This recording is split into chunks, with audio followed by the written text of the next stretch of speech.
So Jamie, you went to the LSE. After all that education, the brain of a flea. Indoctrinated you are. A tank needed to think. You're a fucking socialist. That's why you chose pink. 1 degree, a master copy. London School of Economics. Your circle has been squared by Freemasonic comics.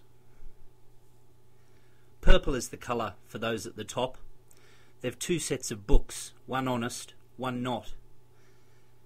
Their mascot's a beaver, known as industrious, living in lodges like Masons illustrious. Their motto is pinched from Lucretius via Virgil, on the nature of things, controlled by the hurtful. Fabian socialists, silent tools. Sydney and Beatrice founded this school. Graham Wallace, a social psychologist. Annie Besant, the mystic theosophist. H.G. Wells authored Shape of Things to Come. Edward Peace, a stockbroker, wealthy scum. Fabius Maximus is where they get their name. War of attrition with Hannibal shot him to fame. The wolf in sheep's clothing should tell you their game. All creepy Trojan turtles, their agenda the same.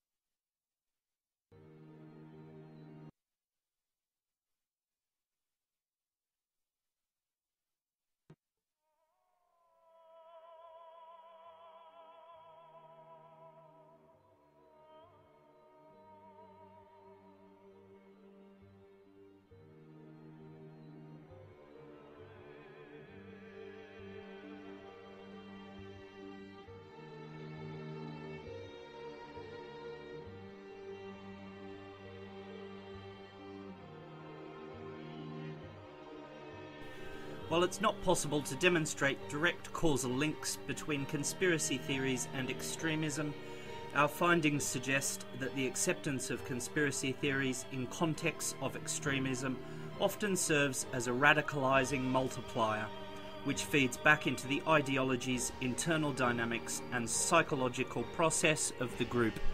They hold extremist groups together and push them in a more extreme and sometimes violent direction. There's an alarming increase in the amount of information that young people are consuming and trusting on the net. It's not clear they have the critical faculties to navigate the many bogus claims they encounter. While government cannot tell people what to think, they can help teach people how to think. Counter-terrorism agencies are inevitably the target of conspiracy theories because of the secretive and sometimes coercive nature of some of their work. For both resource and security reasons, much of what the intelligence agencies do must remain secret. Civil society must play a more proactive role in confronting the lies and myths of conspiracy theories when they find them. Fighting conspiracy theories is something that by definition is almost impossible for government to do, but civil society groups do have credibility to do so more effectively. In addition, the public sector cuts mean government capacity to respond will be necessarily reduced. We live in an age where the moral authority of our elected representatives have been seriously eroded and the actions of the state treated with unprecedented cynicism. Today it seems that one is considered naive to believe things happen by accident, that things can in fact be as they appear, events sometimes unconnected. Taken together then, we define a conspiracy theory as an account of events, as the deliberate product of a powerful few, regardless of the evidence. Conspiracy theories exploit a lack of trust in the official producers of knowledge. There is something innately human about them. Conspiracy theories are alluring because they offer a grand, complete, unified explanation that can account for everything as human intention. The alternative, an absurd, unpredictable world, is far too frightening. This paper aims to understand the role conspiracy theories play in extremist groups, particularly those that turn violent.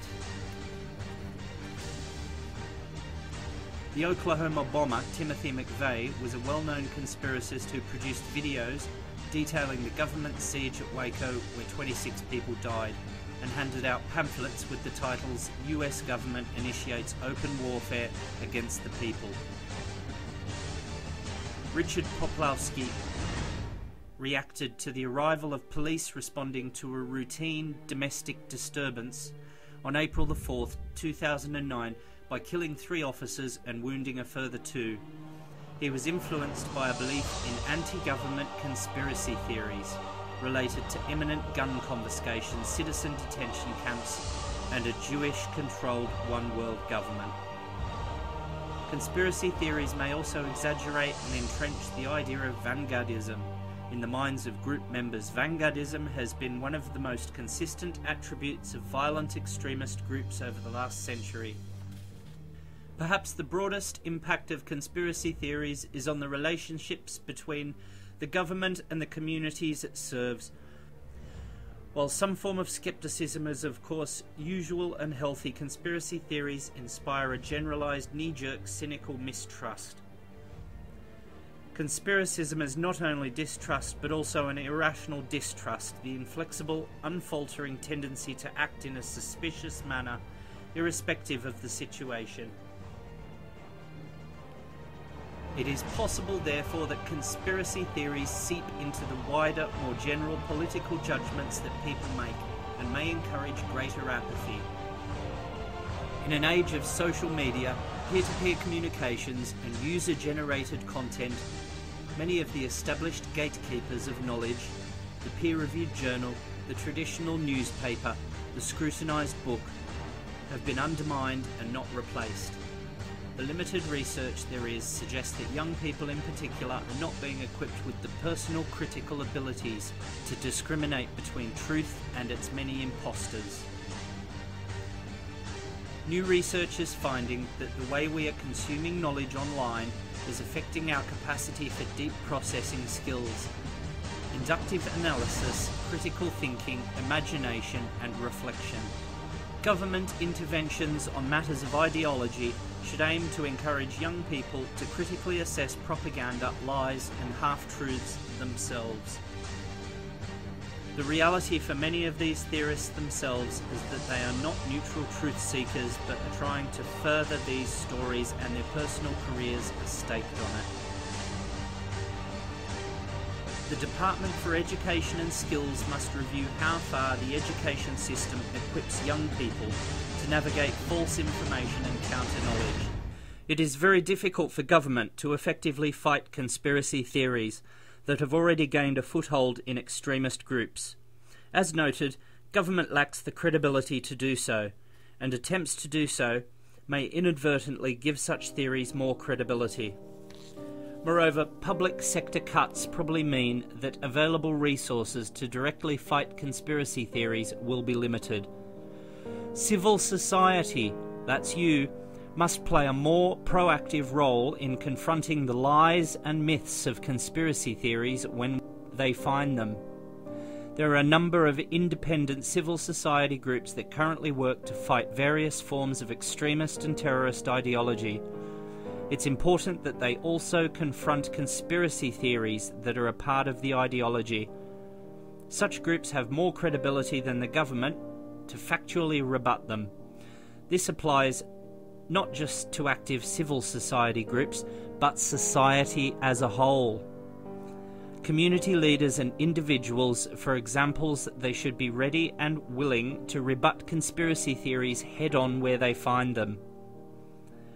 For obvious reasons, it is extremely difficult for the government to infiltrate effectively closed networks of disinformation. However, open infiltration is possible in some limited instances.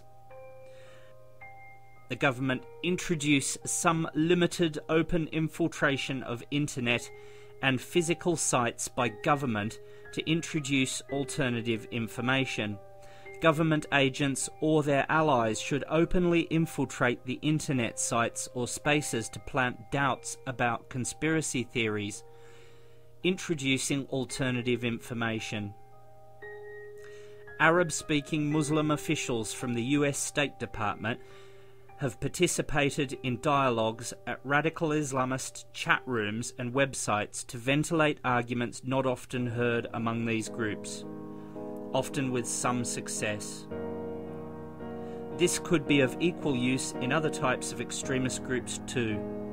Planting seeds of doubt can have powerful effect.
Unscannable!